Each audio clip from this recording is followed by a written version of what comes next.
membesarkan Masjid Quba, Masjid Nabawi. Pada tahun ke berapa? Pada tahun ke-7 Hijrah, selepas daripada peperangan Khaybar. Nabi sendiri. Akan tetapi kalau Masjid Quba, Nabi tak besarkan pembesar.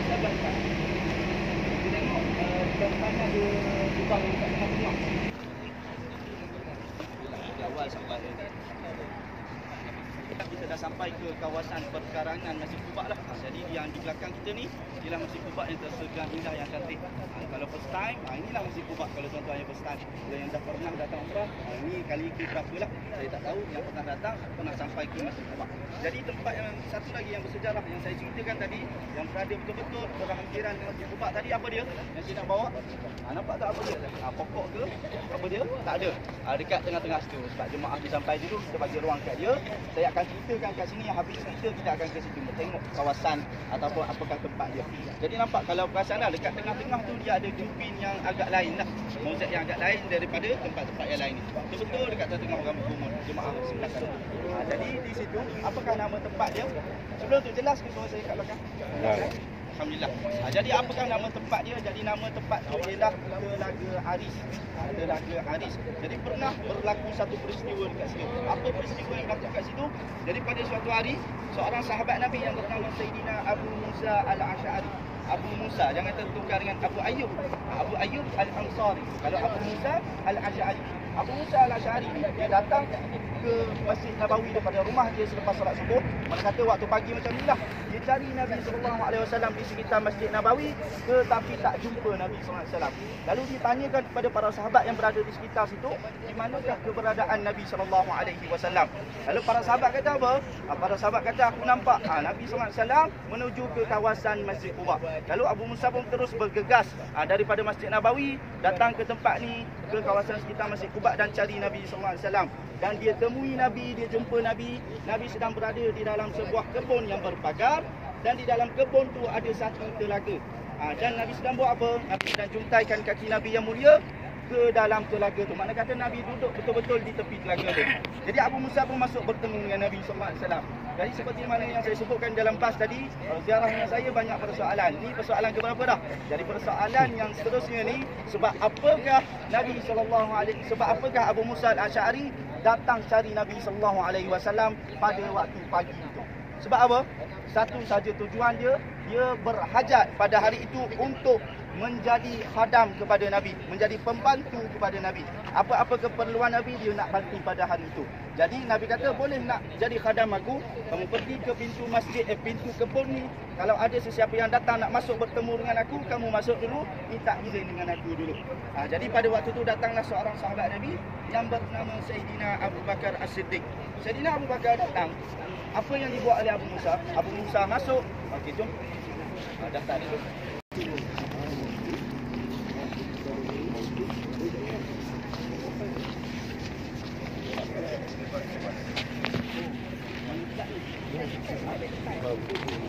Okey baik. Bismillahirrahmanirrahim. Jadi kita sambung sekali lagi. Jadi pada waktu tu Sayyidina Abu Bakar As-Siddiq datang ke tempat ni nak bertemu dengan Nabi SAW. Abu Musa masuk minta izin dengan Nabi SAW. Nabi kata apa? Nabi kata apa? Izinkan Abu Bakar masuk dan bagi tahu Abu Bakar, khabarkan kepada Abu Bakar bahawa Abu Bakar ni salah seorang daripada ahli syurga. Dan Abu Bakar pun masuk duduk di sebelah kanan Nabi SAW. Dan selepas Abu Bakar datang, siapa datang? Khalifah yang kedua. Siapa? Sayyidina Umar Al-Khattab. Umar datang sama juga Abu Musa masuk minta izin dengan Nabi SAW. Dan Nabi kata apa? Sama seperti yang Nabi lapaskan kepada Abu Bakar, izinkan Umar masuk dan khabarkan kepada Umar bahawa Umar ni salah seorang daripada ahli syurga. Dan Umar pun masuk duduk di sebelah mana? Sebelah kiri Nabi SAW. Telaga kan bulat, Nabi kat tengah, Abu Bakar, Umar di sebelah kiri. Jadi yang last kali datang siapa dia? Sayyidina Uthman bin Affan. Sama juga Abu Musa masuk, minta izin dengan Nabi dan Nabi kata apa? Izinkan Uthman masuk dan khabarkan kepada Uthman bahawa Uthman ni salah seorang daripada ahli syurga. Tetapi Nabi tambah sedikit. Nabi tambah apa? Dengan sedikit ujian yang akan menimpanya. Mana kata Uthman ni, dia masuk syurga dengan sedikit ujian yang akan menimpanya. Bukan seperti Sayyidina Abu Bakar, Sayyidina Umar tadi, Nabi kata dia akan masuk syurga saja. Nabi tak tambah yang kat belakang tu. Jadi apabila kita baca sirah, biografi tentang Sayyidina Uthman, dapatlah kita tahu yang mana ujian yang dikenakan ataupun yang diuji Saidina Uthman ni ujian apa? Ujian apa? Bukan kaya. Di akhir pemerintahan dia. Kaya dibunuh. Jadi sebelum dibunuh dia diuji dengan ujian dulu. Ujian apa? Ujian pemberontakan pada waktu tu. Mana kata semasa dia jadi khalifah, dia diuji dengan pemberontak sehingga pemberontak keliling rumah dia, kepung rumah dia dan dia telah dibunuh ketika sedang membaca Al-Quran di dalam rumah dia. Kalau tanya saya dekat mana lokasi rumah Saidina Uthman yang dia dibunuh tu, masuk Raudah tak lagi ni?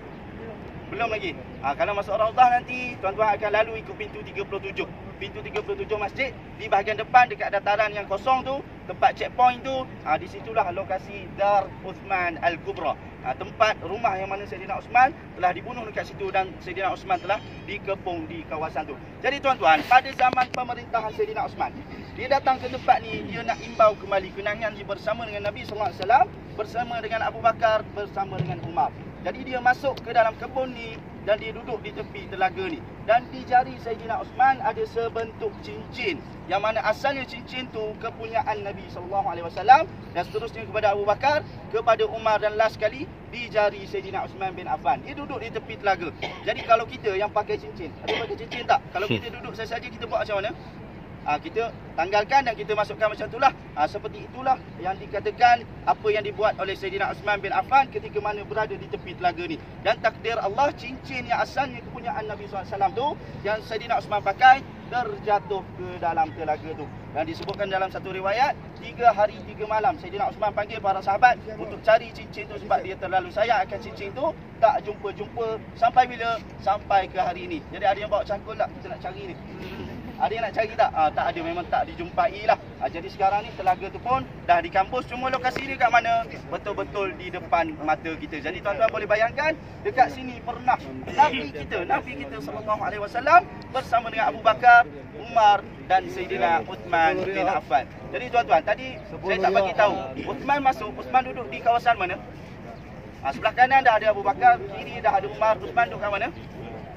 Uthman duduk kat bahagian depan. Jadi kata Sa'id bin Musayyib, seorang ulama tabi'in yang besar, jadi kata dia antara petunjuk yang nak ditunjukkan oleh Allah dalam peristiwa ni, kedudukan tu, kedudukan mereka ni jadi apabila keempat-empat insan yang mulia ni telah meninggalkan dunia ni. Jadi Nabi SAW, makam Nabi SAW diapit oleh siapa? Di sebelah Nabi ada Saidina Abu Bakar dan di sebelah Abu Bakar ada Umar. Mana kata dua orang ni dekat dengan Nabi SAW. Jadi seperti mana lokasi mereka duduk kat sini. Jadi Saidina Uthman dia duduk kat depan Nabi agak jauh. Makam Saidina Uthman sekarang ni kat mana? Dekat perkuburan Baqi', lebih kurang 200 meter lah daripada rumah Nabi ataupun makam Nabi sallallahu alaihi wasallam. Jadi tuan-tuan, sekarang ni kita nak masuk ke dalam masjid untuk kita solat sunat di atas masjid 2 rakaat dan solat sunat duha 2 rakaat. Saya bagi masa lebih kurang 15 minit untuk solat tu, saya rasa cukup untuk 4 rakaat dan sedikit doa dan terus kita keluar berkumpul di kawasan sini. Saya akan tunggu tuan-tuan di kawasan sini.